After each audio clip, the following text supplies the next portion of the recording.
Hey guys, Joe here, back to the Word. Today talking about take action, not hearers only. I want to start reading in James chapter 1, verse 22. It says, "But be doers of the word and not hearers only, deceiving yourselves.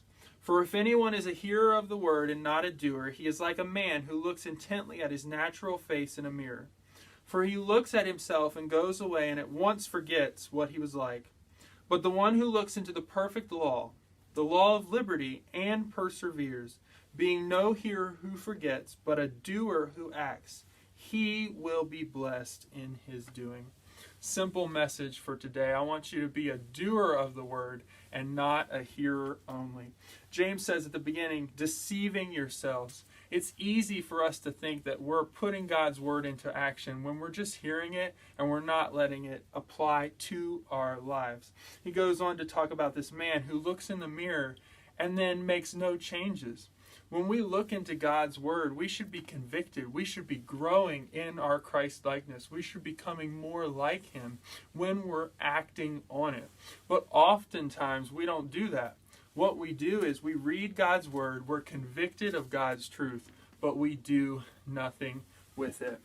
I was challenged by a mentor one time to, every time you're convicted of God's word, you're in it, put it into action.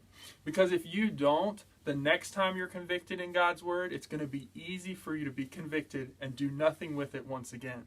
And before you know it, you have a stale and dead faith. You have a faith and a relationship with God that's dying because he's convicting you about things, he's showing you places you should grow, and you're not taking action.